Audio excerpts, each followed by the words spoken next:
আসসালামু আলাইকুম। আপনারা দেখছেন WNN বাংলা। আমি সাথে আছি নিগার দিন আহার। আজ আমরা আপনাদের সামনে নিয়ে এসেছি একটি বিষাক্ত বাস্তবতা, যা শুধু সীমান্ত নয়, পুরো জাতিকে কাঁপিয়ে রাখছে। ভারতের সঙ্গে আমাদের সীমান্ত, যেখানে প্রতিনিয়ত নিরীহ নাগরিকদের প্রাণ হারানো দুঃস্বপ্নে রূপ নিয়েছে। গত দশকের তথ্য অনুযায়ী কমপক্ষে 294 জন বাংলাদেশি ভারতের সীমান্তরক্ষী বাহিনী BSF-এর গুলিতে নিহত হয়েছেন। এই সংখ্যা স্থাপন করেছে বাংলাদেশের গৃহমন্ত্রীর প্রতিবেদনে। আরেকটি মানবাধিকার সংস্থার হিসাবেও 305 জনেরও বেশি বাংলাদেশে নিহত ও অন্তত 282 জন আহত হয়েছে সীমান্তে গত 10 বছরে।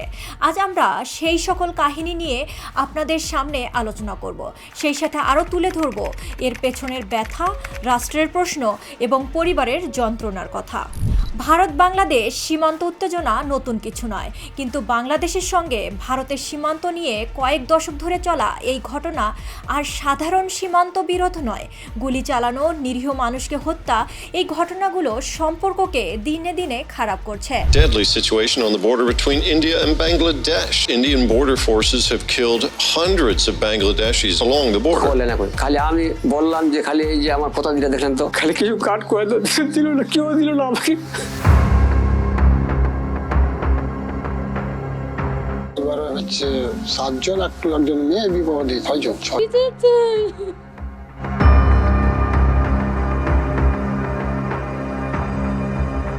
সাধারণ মানুষ মাঠে, খালে গবাদি পশু নিয়ে গেলে, ঘর থেকে ঘুরতে বের হলে তাদের গুলি করে হত্যা করা হয়েছে দিনের পর দিন। সেই কাতারে আজ আমরা তুলে ধরব সাদ্দামের গল্প। সাদ্দাম হোসেন সিলেটের কোম্পানিগঞ্জ উপজেলার নামা গ্রামের এক যুবক। 3 বন্ধু নিয়ে সীমান্ত এলাকায় ঘুরতে গিয়ে তারা ভুল করে সীমান্তের রেখা পেরিয়ে ভারতের আসামে প্রবেশ করেন।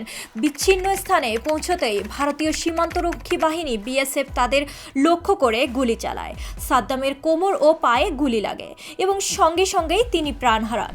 সাদ্দামের 2 বন্ধু রনি ও আরেকজনও আহত হয়েছেন। রনি বাংলাদেশে ফিরে আসেন আহত অবস্থায়, কিন্তু সাদ্দামের লাশ এখনো সীমান্তে পড়ে আছে 4 দিন ধরে। তার পরিবার আর দেশ সবাই প্রশ্ন করছেন, কেন, কোন অপরাধে তাকে এভাবে গুলি করা হলো। সাদ্দাম, যিনি একজন মেধাবী হাসিখুশি তরুণ, তার পরিবার জানায় তারা কোম্পানিগঞ্জ থানা OC-কে বিষয়টি জানিয়েছেন, কিন্তু এখনো কোনো বাস্তব সমাধান পায়নি। আর কত লাশ আমাদের দেখতে হবে? সীমান্তে এই দেশ কি প্রতিদিন নতুন একটি জীবনের শেষ হতে দেখবে? ফেলানি থেকে সাদ্দাম, কবে শেষ হবে এমন অপ্রীতিকর ঘটনা? বাংলাদেশ এবং ভারতের সম্পর্ক, যা আগেও অনেক সংকট দেখেছে, আজ তা আরও খারাপ হচ্ছে এই সীমান্ত হত্যা ও অমীমাংসিত বিষয়গুলোতে। এটা শুধু একটি ব্যক্তির মৃত্যু নয়, এটা একটি পরিবারের চোখের জল, একটি পরিবারের নীরব ব্যথা এবং একটি জাতির জন্য একটি প্রশ্ন, মানবতার কি কোনো মূল্য নেই? সীমান্তের প্রতিটি মৃত্যু জীবনের পিছনে রয়েছে পরিবারের স্বপ্ন আর পরিকল্পনা। এসব কি আমরা ভুলে যেতে পারি? বাংলাদেশে এবং আন্তর্জাতিক সংস্থাগুলোকে এর জন্য অবশ্যই ব্যবস্থা নিতে হবে।